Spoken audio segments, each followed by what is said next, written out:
আসসালামু আলাইকুম, কেমন আছেন সবাই? আজকে আমরা যে বাইকটা নিয়ে কথা বলবো এটা হচ্ছে সেলিব্রিটি বাইক। কেন বললাম? এটার পিছনে একটা কারণ আছে। কারণটা হচ্ছে যে এটা নিয়ে অনেক কন্ট্রোভার্সি হয়, যে অনেকে বলে এটা লবণ কোম্পানির বাইক, অনেকে বলে কচ্ছপ। বাট এটা কচ্ছপ হলেও অনেক ভালো একটা বাইক। এই কথাটা কেন বললাম, এটার ব্যাখ্যাটা আপনাদেরকে আমি দিচ্ছি। আগে আপনাদেরকে বুঝতে হবে এই বাইকটাকে কচ্ছপ বাইক বলা হলেও এটা কেন এত সেল হয়। এটা সেল হওয়ার অন্যতম একটা রিজন হচ্ছে, আপনি মার্কেটে এই রেঞ্জে যত বাইক আছে প্রপার ফ্যামিলি বাইক বলতে যা বোঝায় এটা আপনি কোথাও পাবেন না। মানে এই বাইকটা ছাড়া অন্য কোনো ব্র্যান্ডের কোনো বাইকই প্রপার ফ্যামিলি বাইক না। আপনি হুন্ডার এক্সব্লেড বলতে পারেন বা হচ্ছে অন্যান্য ব্র্যান্ডের বাজাজের পালসার বলতে পারেন, এগুলো কোনোটাই প্রপার না। কোনোটার ব্রেকিং প্রবলেম, তো কোনোটার হচ্ছে আপনার সামনে টায়ার প্রবলেম।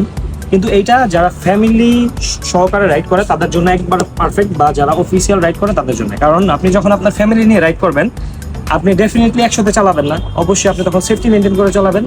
আর আপনি এটাকে সোফা বলেন আর যাই বলেন, এটা ডেফিনেটলি ফ্যামিলি সহ তিনজন একদম মানে প্রপারলি আরামে বসা যায়।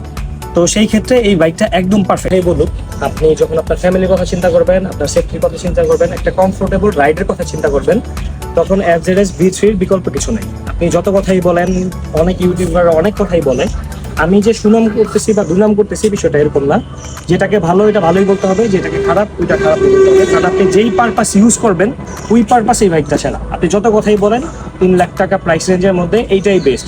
আপনি মানেন আর না মানেন, এটাই বাস্তবতা, এটাই সত্য।